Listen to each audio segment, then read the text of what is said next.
Miriam Kessler was on her knees when the salesman told her to go away. 10:15 on a Wednesday morning.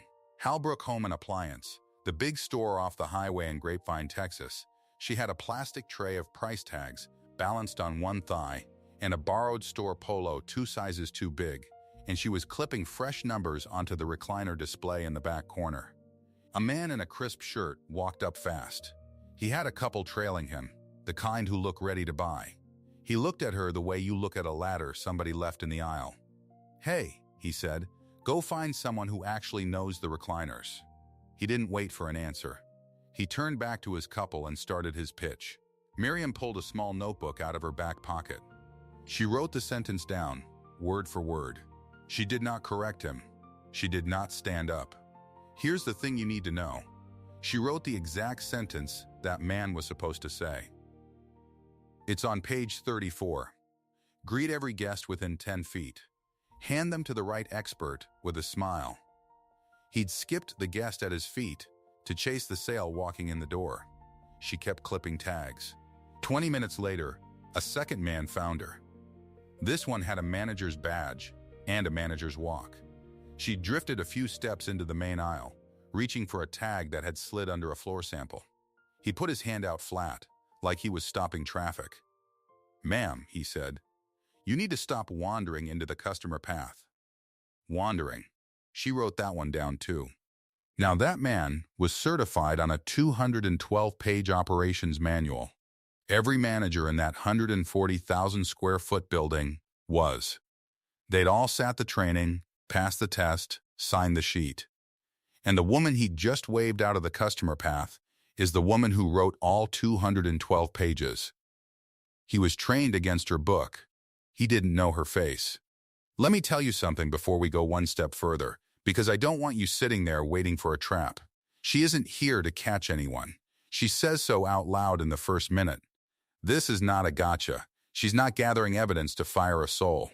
She came onto this floor for one reason. She wanted to know which of her own rules could survive a commission check. Which ones held when a paycheck pulled the other way, and what she found by the end of 3 days indicts her a whole lot more than it indicts any of them. If you've ever followed the rules and still lost to the way you get paid, this story is for you. Hit subscribe and comment the city you're watching from. I want to see how far this one travels. Now let me back up and start it right. Miriam Kessler started on a commission floor at 19 years old, at a store a lot like this one. Different name, different town.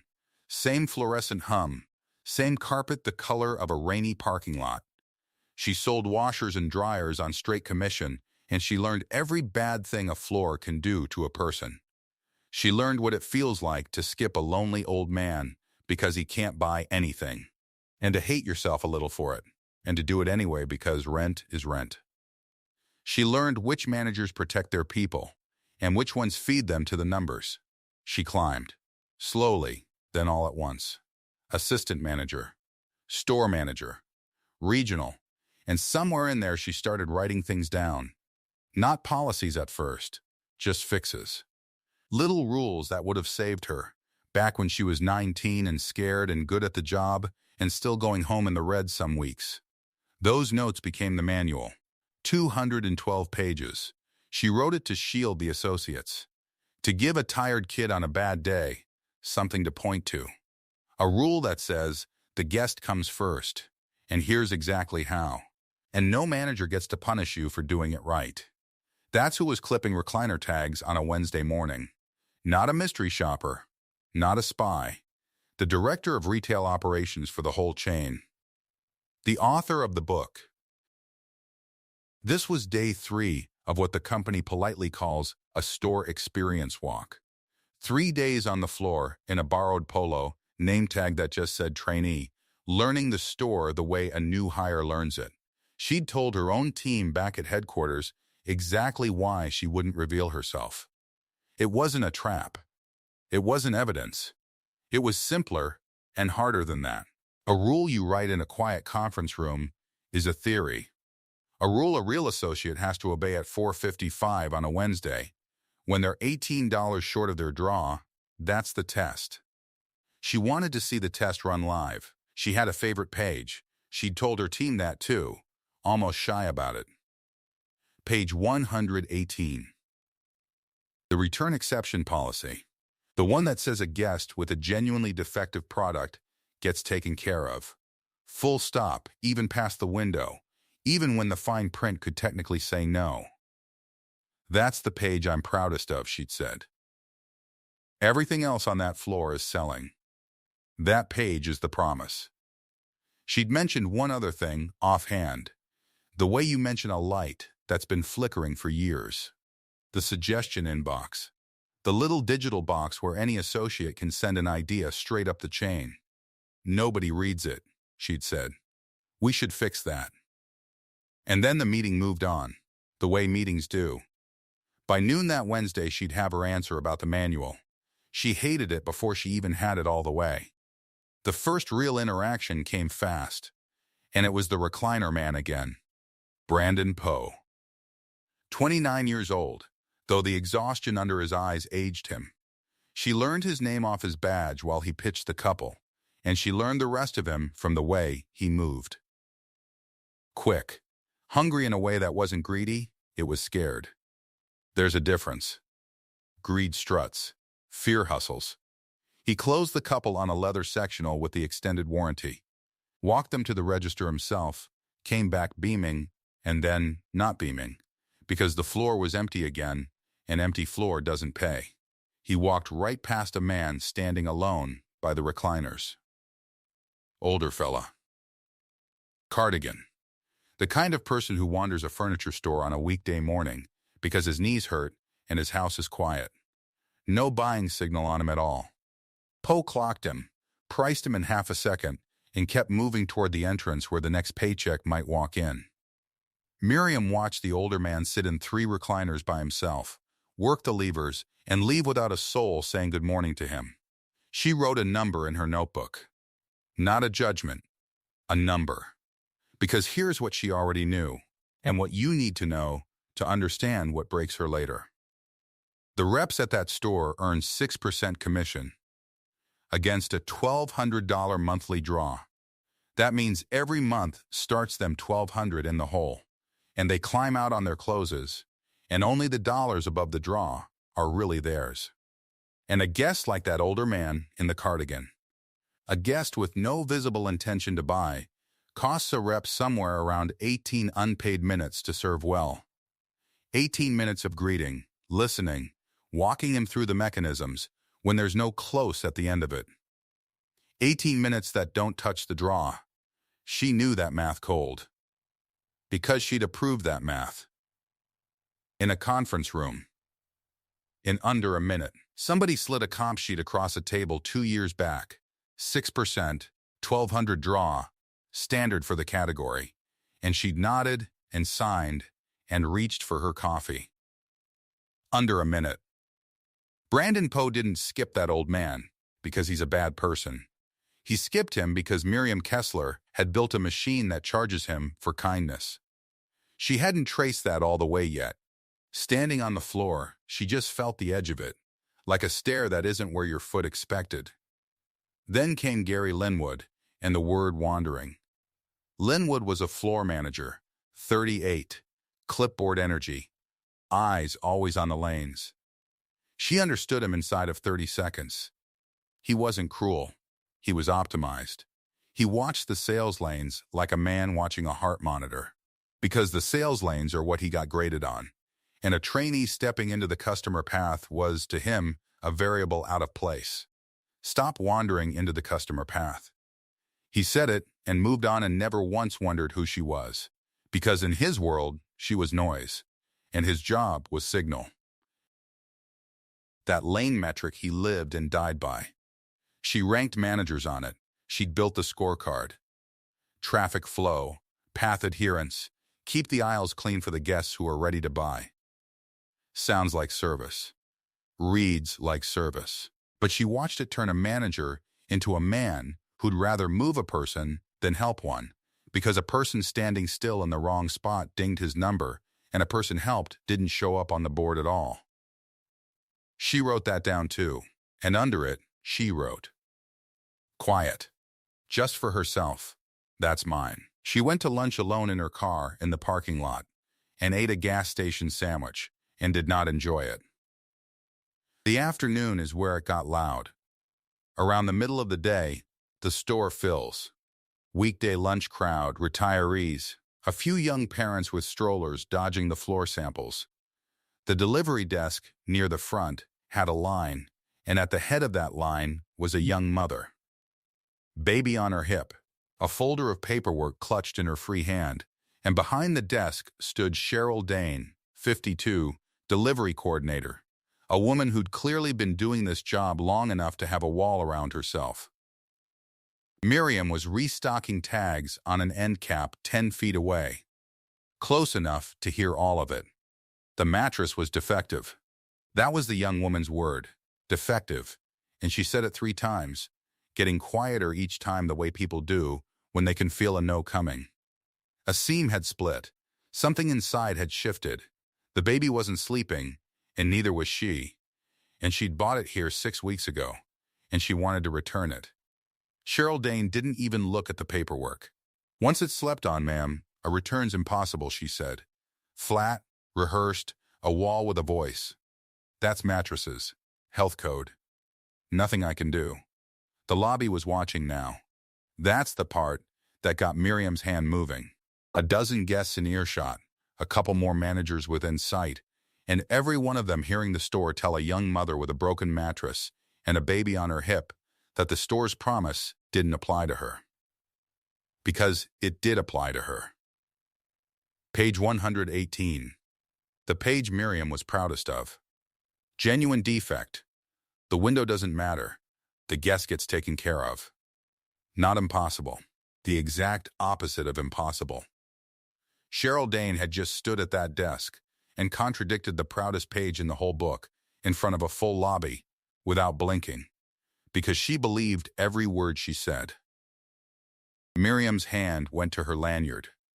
This is the moment. You feel it, right? Right here she could pull the badge out from under the polo, step to the desk, and end it. Director of Retail Operations. Page 118, Cheryl, take care of her now, and everyone watching sees the store keep its promise. 11 seconds, and she's the hero. She didn't do it. Her hand came back down. And I'll be honest with you, I didn't understand that at first either, watching it. It looks like cowardice for half a breath. It isn't. She'd made a rule for herself, and she was going to keep it even when it hurt, because the whole point of 3 days on the floor was to see the truth, not to interrupt it. If she revealed herself now, she'd fix one mattress and learn nothing. And there was something else, something she couldn't name yet, a small, cold suspicion that Cheryl Dane wasn't the villain here, that Cheryl was reading something Miriam herself had written, just not the page Miriam thought. So she did the only thing the rule left her.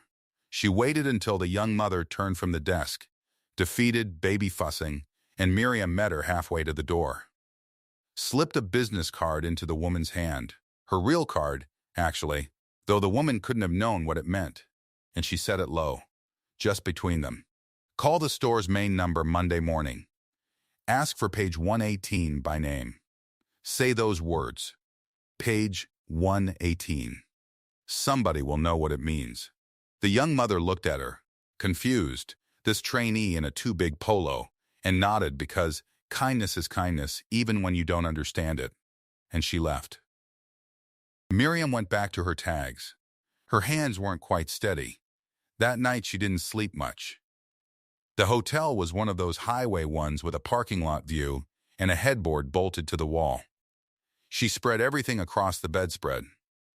Her notebook, a printout of the comp plan, a copy of her own manual, spine cracked from 20 years of edits.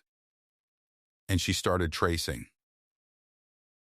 Not blame, traces, following each thing that had gone wrong back up the wire to see where it was plugged in. Trace 1. Brandon Poe and the old man in the cardigan. She laid the manual page beside the comp sheet. The manual says greet every guest. Serve the ones who can't buy today the same as the ones who can. The comp sheet says you eat what you kill, 6%, 1,200 draw. Put those two documents in a man's hands at once, and the manual is a suggestion, and the comp sheet is his rent. Poe did the math she'd taught the machine to teach him. His skip wasn't a violation of the plan. It was the plan working exactly as designed. Textbook. Trace 2. Gary Linwood and the customer path. She found the manager's scorecard, the one with her initials on the revision line. Lane adherence. Weighted heavy. She'd meant it to mean a clean, easy store. It had come to mean move the human who's standing in the wrong rectangle. He wasn't breaking her rule. He was topping her rule. He was the best in the district at the exact thing she measured, and the thing she measured was quietly the wrong thing. Trace 3. Cheryl Dane and the impossible return. This one took longer, and it's the one that hollowed her out. She dug into the chargeback structure. Turns out when a return gets processed at the delivery desk, the cost lands against that desk's numbers. Cheryl's numbers. Miriam had structured that years ago to stop fraud and sloppy returns, to make somebody accountable. Fine goal. But the way it landed, every return Cheryl approved was a ding on Cheryl, and page 118, the proudest page, was a page that cost Cheryl Dane money every single time she honored it. So Cheryl stopped reading page 118. She read the incentive instead. Impossible wasn't cruelty. It was self-defense against a system Miriam built. Miriam sat on the edge of that hotel bed and counted. 4 things had gone wrong on that floor in one day. 3 of them traced straight back to her own hand. Not to lazy people, not to bad training, to the incentive she'd signed. The people were doing their jobs correctly inside a design that was quietly, elegantly, catastrophically wrong. And she'd written the design. She'd come to prove her rules worked in the wild. She was proving the opposite, one trace at a time, and there was nobody in the room to be angry at, except the woman holding the pen. Then she opened the suggestion inbox. She wasn't even looking for anything. She was numb, clicking through the things she'd said nobody reads, half to confirm her own neglect. Hundreds of notes going back years. Complaints, ideas, a lot of noise. She sorted by store, Grapevine, and she found it. 8 months old. Never opened. Never answered. The author was an assistant manager named Theo Rourke. The note was short, and it was clean, and it named the exact thing she'd spent all night bleeding to figure out. Reps, it said, are penalized for helping guests who aren't ready to buy today. The draw and the commission structure make a no-close conversation a personal cost to the associate. We are training people to skip the guests who need us most. Recommend a service credit so a good conversation counts even without a same-day sale. 8 months ago. Filed into a box she admitted no one read. By an assistant manager at the very store she was standing in. She read it 4 times. She looked up his name in the staffing file, and her stomach did a slow turn, because Theo Rourke was the only person in that entire building who'd said good morning to her. She hadn't put it together until that second. But she had it now, clear, earlier that day, before the recliner man, before wandering, before the mattress. A man in an assistant manager's shirt had passed her in the stockroom hall while she wrestled a cart of tags, and he'd smiled, tired but real, and said, "Morning. You need a hand with that?" And she'd said no thanks, and he'd said, "Holler if you do," and gone on. 41 years old, she'd learned. The one good morning in a store of hundreds of hellos she never got. The kind one had seen the whole thing 8 months before she did, named it, sent it up, and the machine she ran had swallowed it without a sound. That's the night the tone in her changed. It went from pain to something with a spine in it. She stopped feeling guilty, which is useless, and started feeling responsible, which is the opposite of useless. She stacked her pages. Manual against comp plan. Page 118 against the chargeback clause. Scorecard against Theo Rourke's 8-month-old note. And she started building something. The next morning, day 4 in her count, but let's stay honest. This is the second full day we're walking with her. She watched Theo Rourke the way she'd watched the others. And he was different, and it wasn't small. She saw him reshelve a display off his own clock, straightening a section that wasn't his job because it looked wrong and a guest might trip. She saw him take a floor for a rep who'd gotten a call from a school nurse, cover it unpaid, wave the man out the door, go handle it. She saw him spend 11 minutes with a couple who obviously weren't buying that day, walking them through the difference between the foam and the coil like it mattered, like they mattered. And when they left with nothing but a brochure, he didn't sag. He just went to the next thing. He was doing the whole manual for free, absorbing the cost the plan pushed onto him, and he'd figured out the fix 8 months ago and gotten silence, and he was still doing it anyway. At one point, he caught her watching. Not the merchandise, the plan. She had the comp printout half tucked in her tray and her eyes on the sales lane, reading it like a map. And he clocked that a trainee doesn't usually study the compensation structure on day 3. Something flickered across his face. A question. He didn't ask it. He just gave her a small nod, the kind that says, "I see you," and went back to work. She wrote one word in the notebook then, and it wasn't a number, and I'm not going to tell you what it was yet. She thought about him more than she meant to that afternoon. The gap was already a problem in her head, and she knew it. She was the director of retail operations. He was an assistant manager 4 levels down.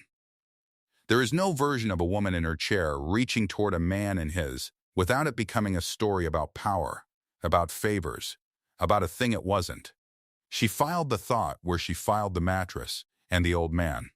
Later, fixed the design first. By evening, she'd made a decision, and it's the hinge the whole thing turns on. So let me lay it out the way she laid it out to herself, because she actually said it out loud in that hotel room, alone, testing which version she could live with. "There are 2 directors standing on this floor," she said to the empty room. "One of them rips off the Polo tomorrow, walks onto the sales floor, badge up, in front of the guests and the reps and the managers, and says, 'Do you know who I am?' That director gets Brandon Poe written up, and Cheryl Dane suspended, and Gary Linwood scared straight, and she gets a story she can tell at conferences. The director who went undercover and caught them. That director feels incredible. For about 11 seconds. And then the plan is still broken. The incentives still push exactly the wrong way, and in a month, there's a new Poe skipping a new old man and a new Cheryl saying impossible, because she fixed the people and left the machine. The other director finishes the 3rd day. Keeps the Polo on.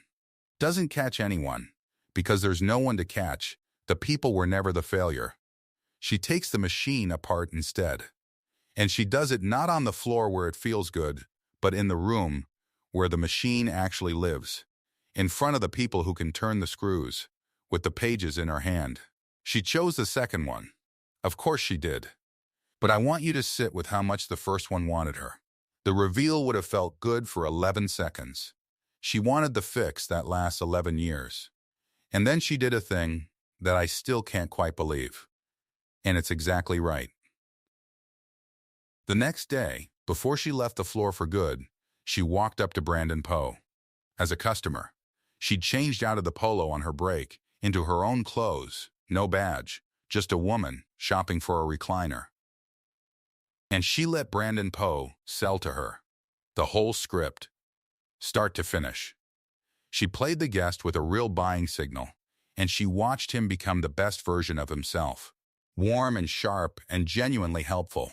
Because now she was worth his 18 minutes, now the machine was paying him to be kind to her. Same man, same store. The only thing that changed was whether the plan said yes. She bought the recliner. Paid full price, warranty and all, let him ring it and walk it to the loading dock. She wanted the receipt. She wanted the proof, in her own name, that the design and not the man was the broken thing.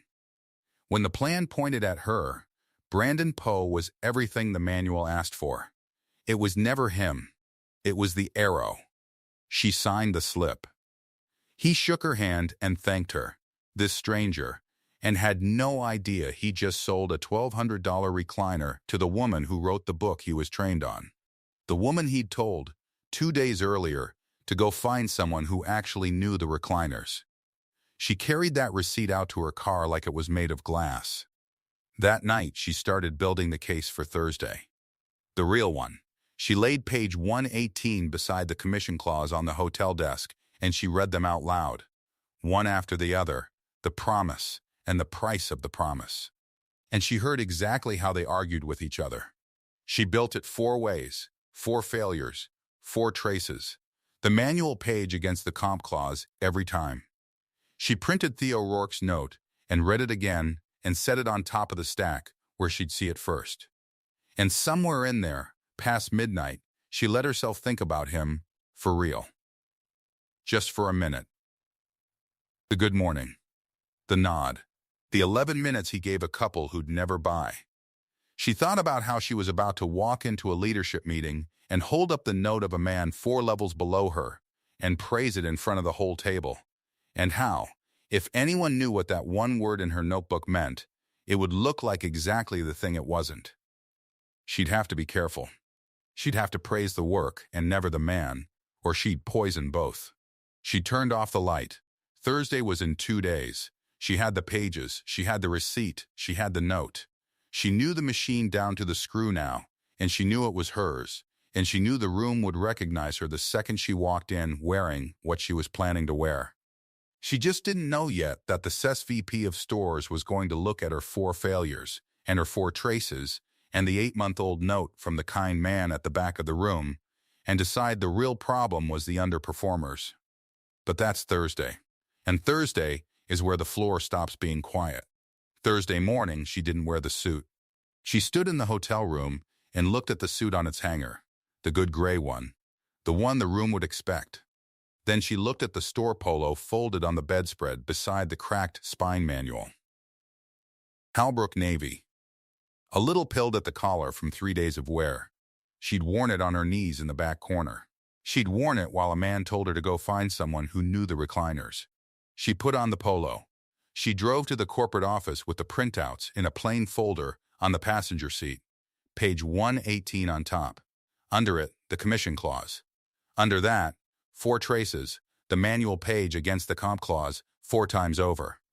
And at the very bottom, printed clean Theo Rourke's 8-month-old note. The note nobody upstairs had opened. The note that named the whole disease in 90 words, filed by a man 41 years old who assumed no one was listening. She was early. She sat in the parking garage a while. She thought about the 2 ways this could go, the way she'd laid them out for herself at midnight. There was the director who walks onto the floor and rips off the polo and points and says, "Gotcha." That version felt good for about 11 seconds. She knew it would. And then the store would close ranks, and the associates would learn that a visit from corporate meant a trap, and nothing would change except the fear. Then there was the other version. The slow one. The one where she stood in a conference room in a pilled navy polo and indicted the machine instead of the men who ran inside it. She wanted the fix that lasts 11 years, not the reveal that lasts 11 seconds. She took the folder and went up. The leadership conference room was on the 4th floor. Glass on one wall. A long table. Coffee in a carafe nobody would drink. When she walked in, they were already seated. The district people, the regional people, and at the head, Priya Anand, CVP of stores, 55 years old, reading glasses pushed up into her hair. And down at the far end, near the back, in a chair he clearly felt he shouldn't be sitting in, was Theo Rourke. They'd brought a few store people in for the operations review. He didn't see her at first. He was looking at his hands. Then he looked up. She watched it land on him. The new hire. The trainee who'd been studying the comp plan instead of the merchandise. The woman he'd said good morning to in the stockroom hall, when nobody else on that floor would say anything to her at all. He went very still. His eyes moved to the badge now clipped at her hip, the one that said what it said, and she watched him do the math, 3 days of it, all at once. He didn't speak. His face just changed, slow, like a man watching the tide come in over something he'd left on the sand. Priya Anand looked up too. "Miriam." A pause.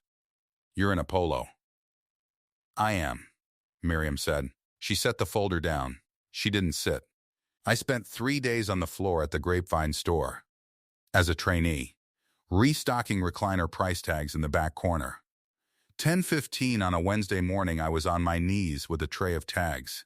And I want to tell you what I learned, because I think it's the most important thing I've learned in 4 years in this chair. The room settled into that particular corporate quiet, the quiet of people deciding whether to be impressed or afraid. I'm going to read you 2 things, she said. First one. She opened the manual to page 118. She read it out loud. The return exception policy. The page she was proudest of. The promise that a defective mattress comes back, slept on or not, because a family shouldn't eat the cost of our defect. She read it slow, every word, and she watched a few heads nod, because they'd all certified against it. Every manager in that 140,000 square foot building had signed a piece of paper saying they knew this page. That's the promise, she said. Now the price of the promise.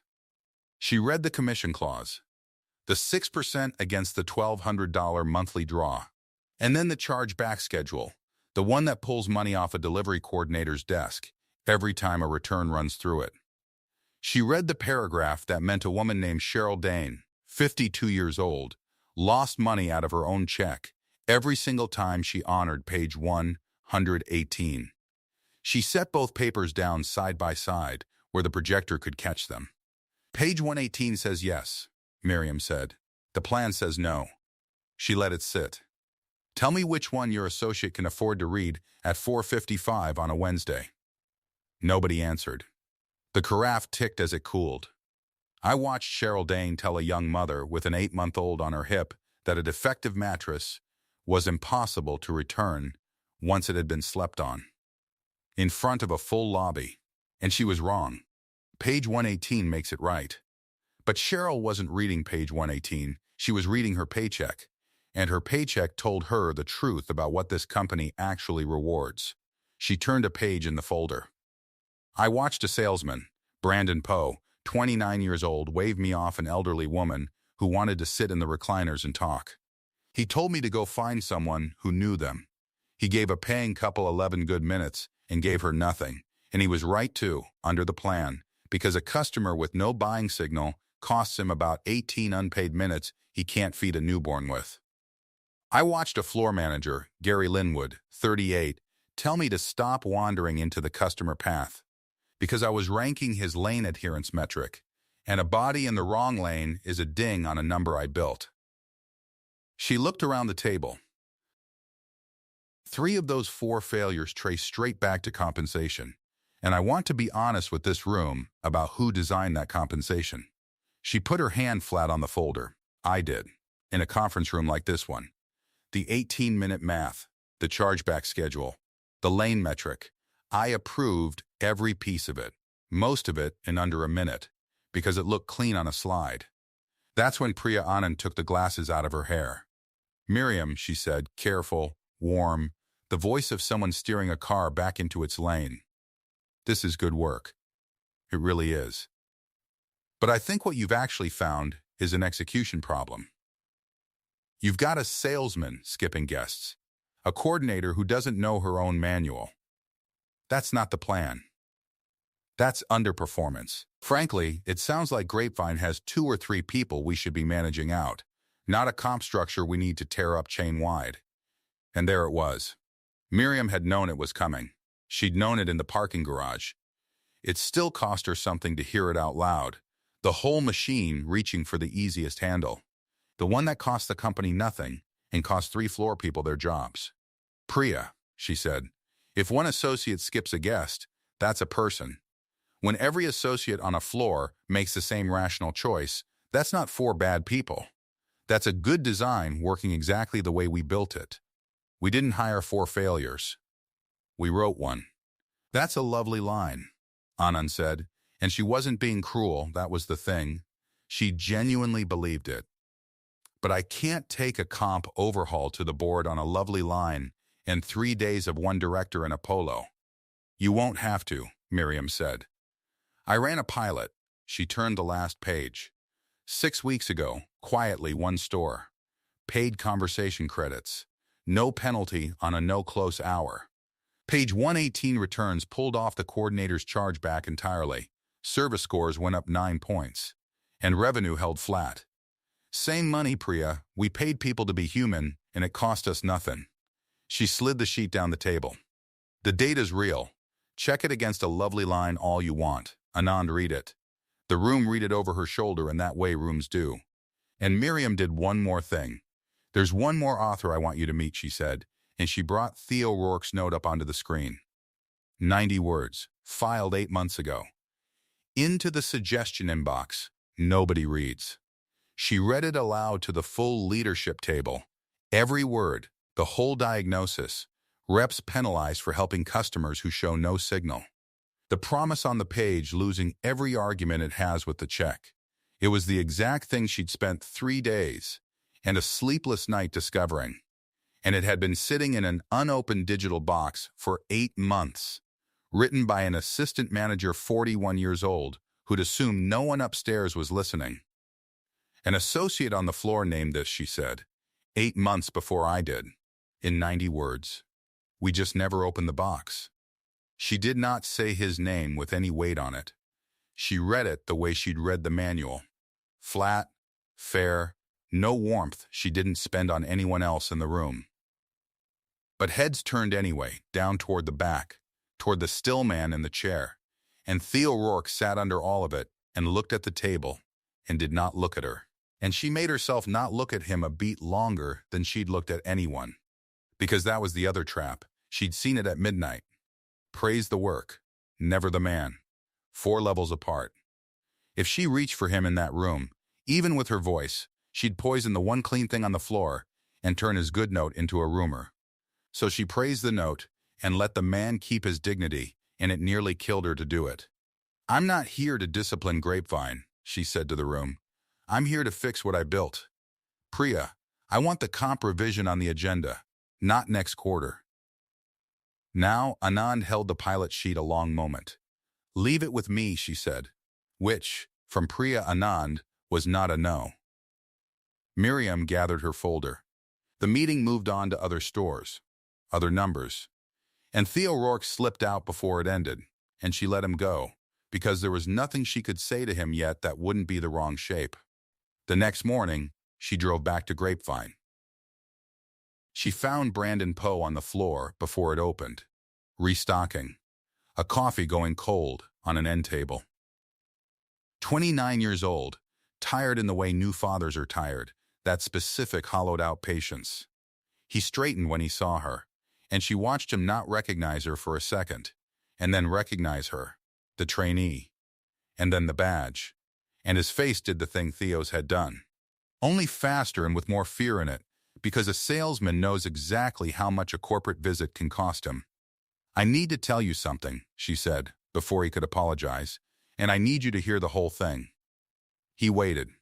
You did exactly what I paid you to do, Miriam said, when you sent me off to find someone else. When you gave that couple your 11 minutes and gave the woman in the recliners nothing, you were doing the math right. You've got a newborn. 18 unpaid minutes is formula. You read the plan correctly. She let a breath go. That was the problem. And it was mine. I wrote the math. Not you. Brandon Poe opened his mouth and nothing came out. The man who'd told her to go find someone who actually knew the recliners could not, standing in front of the woman who'd written the recliners, find a single word. She handed him the revised draft. Paid conversation credits, she said. You get paid for the 11 minutes now. No penalty for a no close hour. Go be good at the part of this you're probably already good at, and stop being punished for it. He looked down at the page. His jaw worked. I've got a kid, he said, finally, like it explained his whole life, which it did. I know, she said. That's why I fixed it. She walked to the delivery desk. They'd reinstated page 118. She'd asked for it in writing, and there it was. Printed clean and laminated and taped flat to the counter where Cheryl Dane worked, at eye level, so nobody would ever again have to remember it under pressure at 4:55 on a Wednesday. It was just there. The promise, made unforgettable, screwed to the surface of the desk. Cheryl Dane, 52, was on the phone. She wasn't fired. Miriam had fought that too, quietly, and won it on the same ground she'd won everything, that you don't fire a person for reading the incentive you handed her. Cheryl had been retrained instead, and the first thing they'd asked her to do, once she understood, was to make a call. Miriam stood a little way off and listened to one side of it. "Ma'am, hi, this is Cheryl from Halbrook, Grapevine. Yes, about the mattress." A pause. "No, ma'am, I'm calling because I got it wrong. I told you it was impossible and it wasn't. Page 118. We're going to make it right. Full return, and we deliver the replacement to you. No charge." A longer pause. Cheryl's hand came up to her own mouth. You kept the card." Okay, no, don't come in, we'll come to you." And across the store, Miriam saw the young mother in her mind, the 8-month-old on her hip, standing in her kitchen with a small business card still in her hand. The card Miriam had pressed on her at the door 3 days ago, with a whispered instruction to call and ask for page 118 by name. She'd never had to use it. Cheryl called first. That was better. That was the machine finally doing the work instead of a card in a stranger's pocket. Priya Anand signed the comp revision the following week. It happened in her office, not with a speech, just a pen. She'd read the pilot data 3 more times and had her own analysts chew on it, and it came back the same every time. Service up. Revenue flat. Same money, more human. There was no line she could argue with, and Priya Anand, to her credit, did not pretend there was. She signed it. No villain got destroyed. A rule got corrected. That was all Miriam had ever actually wanted. At the door, folder under her arm, Miriam stopped. "Priya," she said. "For the record, the plan was never the associate's idea." She looked back once. It was ours. Anand didn't answer, but she didn't disagree either, and she left the pen where it was. Now the part that took 11 months. Because there was Theo Rourke, 41 years old, the only man on that floor who'd said good morning to a nobody in a borrowed Polo. And there was Miriam Kessler, 4 levels above him on a chart, and there was no clean way through that at all. She knew it. He knew it the second he'd seen the badge in the conference room. You don't get to have a person you outrank by that much. Not honestly. The power gap wasn't a spice in this story. It was the wall. So he moved the wall. He requested a transfer, his own, to another district, out from under her reporting line entirely, so that whatever this was, if it was anything, would be nobody's leverage and nobody's rumor, and nothing anyone could ever call a favor. He didn't tell her he was doing it. She found out the way you find out about a good man's decisions, secondhand, after the fact, done quietly, no credit asked. When she finally called him, months in, once the line between them was clean, they went to a diner off the highway. Neutral ground. Bad coffee. And it was, for about 40 minutes, very nearly a disaster. They were both too formal. He wore a collared shirt she suspected he'd bought that afternoon. She'd overdressed and hated it. The Gap sat in the booth with them like a third person, the director and the assistant manager, and every easy thing came out stiff. And at one point he set his hands flat on the table, and she was certain he was about to say this was a mistake, and stand up and go. And she wouldn't have blamed him, and she didn't know how to stop it. And then he looked at her, tired and plain, and said, "Good morning." It was 9 o'clock at night, and she laughed. Finally, really laughed, because it was the exact thing he'd said to her in the stockroom hall on day 1 when she was nobody.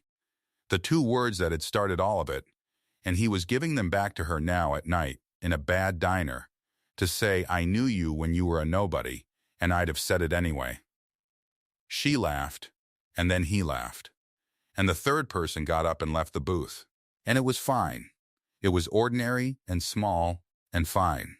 A year later, it's a Wednesday, and Miriam Kessler is on the floor of the Grapevine store again. Same store. Same navy polo. Only she's wearing it openly now. Badge visible. On her knees beside two real associates, restocking recliner price tags in the back corner because she wanted to and because she does it once a quarter now. In every district. In the open. So nobody ever has to wonder again whether the person who wrote the rules has stood where the rules land. Across the floor, Brandon Poe is with a browsing couple. 20 minutes now, easy, no sale in sight, and in the old world that was 18 unpaid minutes off his newborn's formula, and a reason to wave them at somebody else. Under the new plan, he's getting paid for every one of those minutes, and you can see it in him. The fear gone out of his shoulders. A man allowed to be good at his job. The couple will probably buy. They usually do, when you let a person actually help them. But it won't matter to his check either way now. And that's the whole point. Page 118 is still laminated to the delivery desk. Cheryl Dane knows it cold now. Doesn't need to read it. But it's there. And Theo Rourke comes in on his day off, from the other district, an hour's drive, carrying 2 coffees. One of them, the way she takes it. He's not on the org chart above or below her anymore. He's just a man who drove an hour on his day off. He hands her the coffee and says good morning, and it's the afternoon, and neither of them explains the joke to the associate restocking tags beside her, who just thinks the boss has a strange sense of humor. She wrote a 212-page manual once to protect people. She believed a well-written rule could beat a bad day and a worse boss. And she spent 3 days on her knees in a store polo, learning the one thing the manual could never tell her, that a rule, any rule, however well written, loses every single argument it will ever have with a paycheck. So she stopped rewriting the manual. She rewrote the paycheck. The polo's just a shirt again now.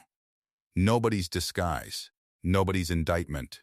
Just navy cotton, a little pilled at the collar, worn by a woman on her knees in the back corner, who is exactly who she says she is. If you've ever followed the rules and still lost to the way you get paid, you already know which page she was proudest of.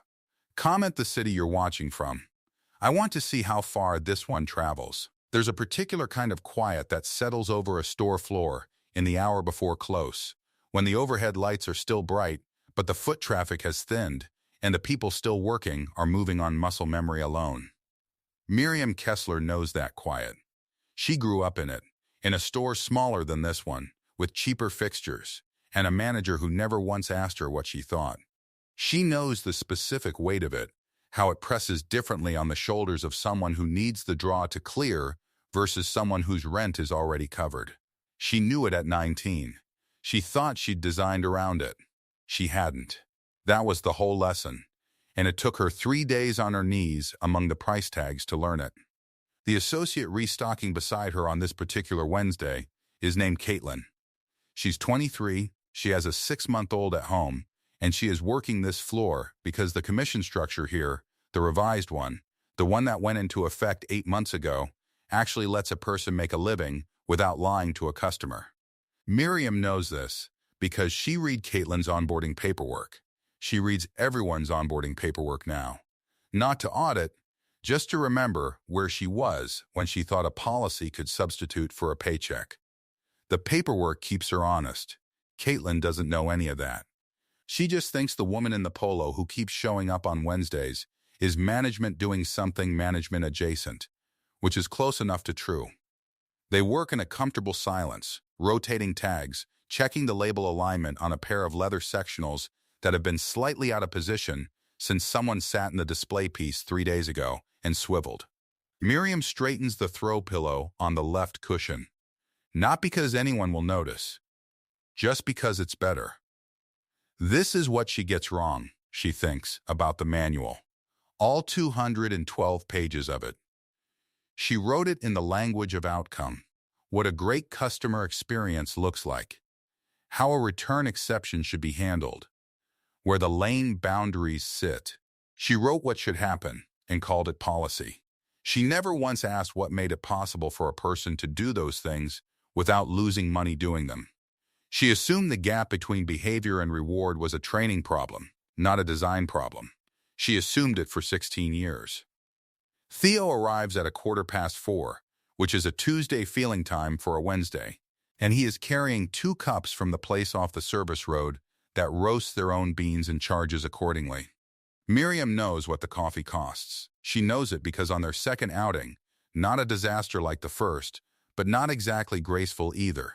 2 people who were accustomed to managing situations and wholly unprepared to simply sit in one. He told her he'd budgeted for it, which made her laugh, which made him laugh, which was the first time she understood that this was actually going to work. A man who budgets for good coffee and drives an hour to bring it to someone on her knees beside a leather sectional is a specific kind of man, and she did not know she was waiting for that specific kind until it showed up. He doesn't do anything remarkable when he walks in. That's the part she couldn't have predicted. He just finds her, the way he always finds her, without needing to scan the floor or ask at the desk.